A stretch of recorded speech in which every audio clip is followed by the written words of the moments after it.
What's going on, guys? White Fox 25 here with another episode of the Elder Scrolls Online Saturday. So first off, I want to apologize for being absent for the last week and a half or so. I had pneumonia, so I was really sick, had like a 104 fever every day, was coughing. I just thought I was gonna die, but I got some antibiotics and I'm feeling a lot better.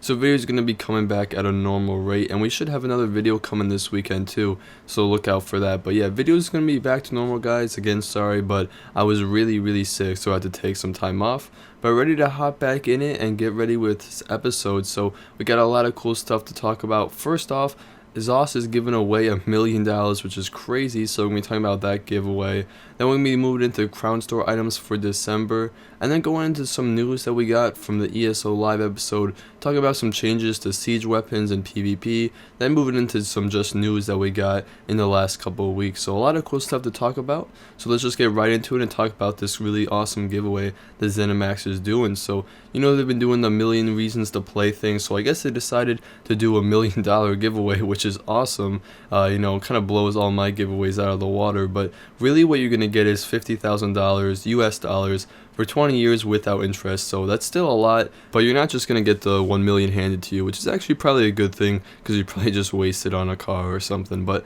so you're gonna get that $50,000 over 20 years, still equals $1 million. So it's not really a lie, but they're just going to pace it out a little bit. So in order to do this, you have to be 18 years old to enter. So if you're not 18, just, you know, have your parents enter or something. And not every country is eligible, so make sure you check. I know like Sweden isn't eligible in some parts of Canada, so make sure you check. And the reason that is just because of the giveaway and sweepstake laws in those countries. Some laws just prevent you from doing giveaways and gambling stuff in those countries. So it's really not ZeniMax's fault. It's just, you know, your country has weird laws. So that's just something to check before you get your hopes up. But the good news is the United States and pretty much all European countries are included. So if you are in those countries, you're all set and you can enter to win $1 million. So all you have to do to enter is register on their page, and I'll put a link in the description below to that. All you really have to do is enter your name, your email, and a little bit of information about you, and then you just have to click the enter button and then log in and play the Elder Scrolls Online between December 3rd, 2015 and January 10th, 2016, and then you're entered to win, and you can win $1 million. Probably the easiest way to win $1 million in the history of mankind. So all you have to do is play the Elder Scrolls Online. There's also an option to mail in your entry. I'm not sure why you would do that, but it is an option for certain countries. So if you want to do that, you can check out the link in the description below, like I said, to enter this giveaway. So really awesome. I was really surprised when I saw this because I didn't think ZeniMax had $1 million to give away.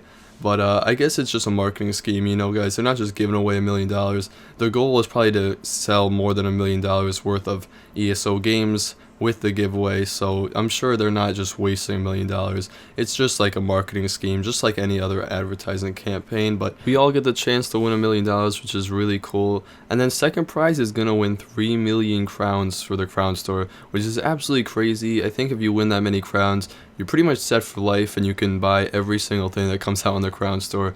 So if you win that, you're pretty much set to buy every single pet, costume, and DLC and mount that ever comes out. So if you win that, that's still an awesome prize. And then they said there's a bunch of other prizes that just, you know, smaller amounts of crowns that they're gonna give away in this contest. So overall, guys, an awesome contest that you guys can enter to win a lot of stuff. I know I entered. So make sure you guys check that out, and like I said, there's a link in the description below if you guys want to look and enter the contest. So moving on, let's talk about the Crown Store items coming later this month.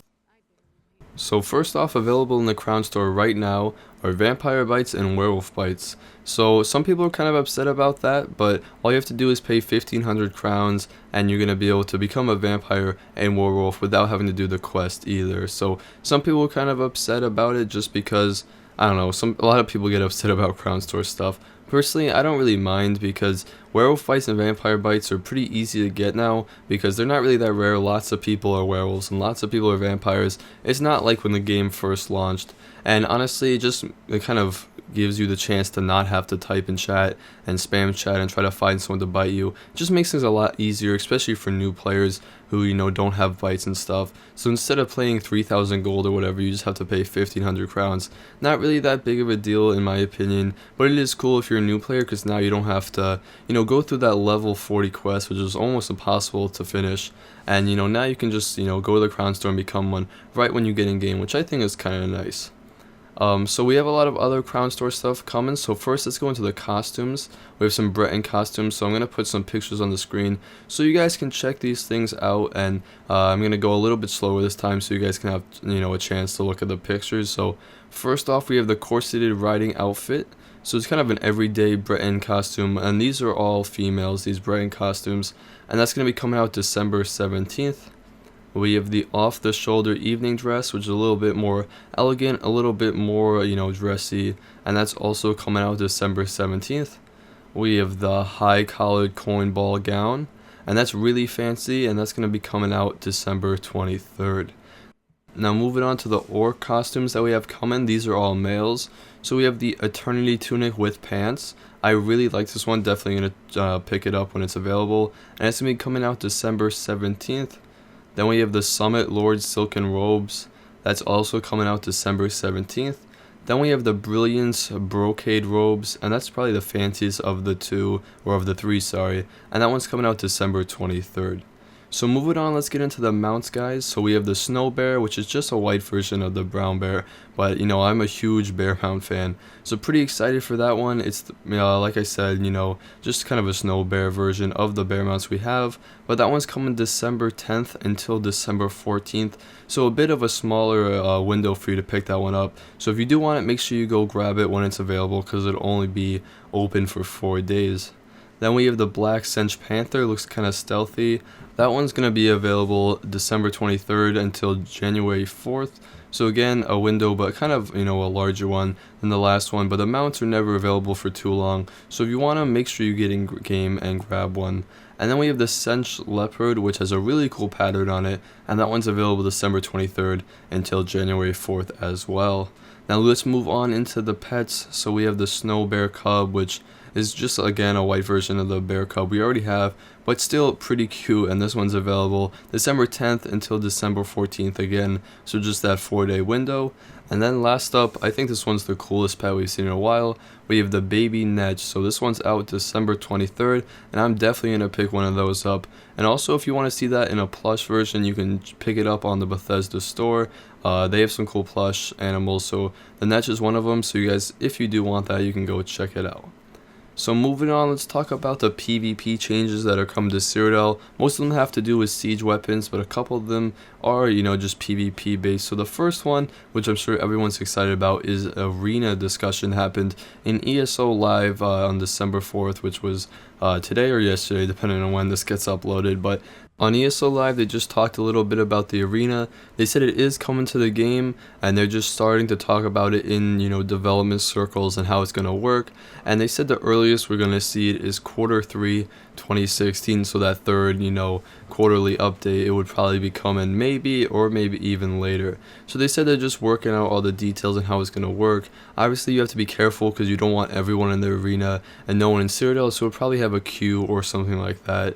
But it is coming to the game, so obviously that's a huge thing that's been requested for a really long time, so cool that they're working on it. But again, guys, don't expect it anytime soon. Q3 next year would be the earliest, or possibly, later, and even in 2017. So we're going to have to wait for that, but it is coming to the game, which is really cool. Now next, we have a bunch of changes to the siege weapons in PvP. So I'm just going to list these off for you guys. First off, damage across the board for all siege weapons has been increased about 30%, and they might even increase it more. So siege weapons, all of them are going to be doing more damage now. All snares, all siege weapons that have snares, that snare has been universalized to 50%, and it's going to last 6 seconds. So that's for all siege weapons that do snares, like the Ice Trebuchet, the Lightning Ballista, and the Oil Catapult. Next up, none of the side effects of the siege weapons can be purged anymore. After that, Oil Catapults now with a stamina damage added to their, damage. So that's going to be taking away 5,000 stamina for your enemy targets.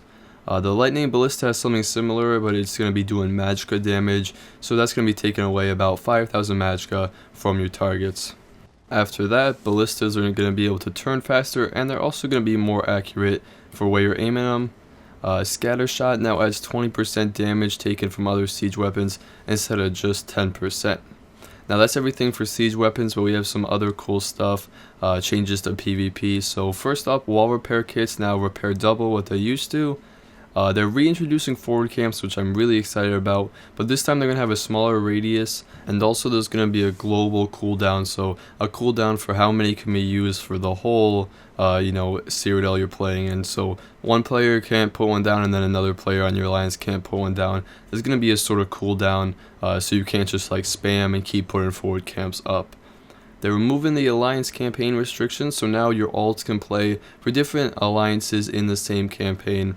So a lot of people bring up the spying issue, but they've said basically that people can already talk to each other, text each other, and they don't think it's going to be that big of an issue. So we'll just have to wait and see until it's implemented whether or not spying becomes an issue. But I really don't think a lot of people care that much to be logging in with their alts and like checking what everyone's doing. I just don't see it being that big of a problem. They're redoing the guards at the scroll gates, so now those guards are on the ground instead of up, on their balconies. So they're going to be on the ground protecting the scrolls. They're going to add more things to spend your alliance points on right now, and they're going to make the current sets have a higher level. And they're going to allow you to unassign yourself with cooldowns. And they also said they want to make towns a bigger part of PvP, which I really like. So instead of just being a place where you go and grab quests, even though you can still do the quests there, they want to make them, more important to the PvP battles. So maybe you can spawn at towns, maybe you have to capture something in the towns. They're not quite sure yet, but they do want to make the towns more involved in the battles and stuff, which is really cool because I think the towns kind of were ignored. And the towns are, really awesome, especially because we love those towns from, Oblivion. So it'd be really cool to see them in the PvP action too. Another thing they mentioned was that they're working on getting guild banners up on keeps when your guild captures one. They said it's not coming for a little bit though, unfortunately. They're always working on performance, and they're still working to increase the performance and reduce the lag in Citadel, so they're always, working on that with their server and stuff, so expect some improvements coming soon. They're also going to implement a non-champion campaign coming soon. So what that does is champion point gains don't have any effect there. So none of your perks from your champion points count towards your character when you're playing in that campaign. So they're going to have a veteran version of that, and all the non-veteran campaigns are automatically not going to include champion points. So if you want more of an even playing field, you can hop in one of those non-champion campaigns, and everyone will be more equalized, and no one will be able to use any of those perks. So that's it for PvP, guys. Sorry if it took so long. I just wanted to list those off, but all of those things are coming with a Thieves Guild update in early 2016. So make sure you guys keep your eye out for that. And then we have some more news coming from ESO Live. Just a little, snippets of information we got. Just some of it's important, some of it's kind of smaller stuff, but you might care anyway, so let's just get right into it. So they said they're going to be introducing some new Bard songs, possibly with a new DLC coming next year. So some new stuff for people to sing in taverns. Again, smaller, but still kind of cool. Renaming your character is going to be coming in early 2016, so that is going to be an option. They say they're thinking about the possibility of adding new skill lines with new zone DLCs, and hopefully we'll get a new skill line with the Thieves Guild and Dark Brotherhood DLC. Not sure yet, but hopefully that's coming too. And then last up, they said that we have some surprises coming this year. So they said that some of the DLC we haven't even heard of yet. So I'm crossing my fingers and hoping for player housing, but we'll have to wait and see. So we know we have the Thieves Guild and the Dark Brotherhood. They said there might be like a DLC that we haven't even seen anything about. So again, I'm really hoping for player housing, but we're just going to have to wait and see until we get more information. But that's pretty much it for the episode, guys. I hope you enjoyed it. A little bit longer, but we had quite a bit of information to go over. So expect another episode coming next week or the week after that, talking about next year and stuff like that. So thanks for watching. As always, if you guys want to see anything in future episodes, make sure you leave it in the comments below. If you liked the video, give it a like. If you guys want to check out my Twitter and my Instagram, you can do so in the description below. If you guys want to enter that $1,000,000 giveaway contest, don't forget that the link is also in the description. And if you guys want to see more, make sure you hit that subscribe button. As always, guys, thanks for watching, and I'll see you in the next one.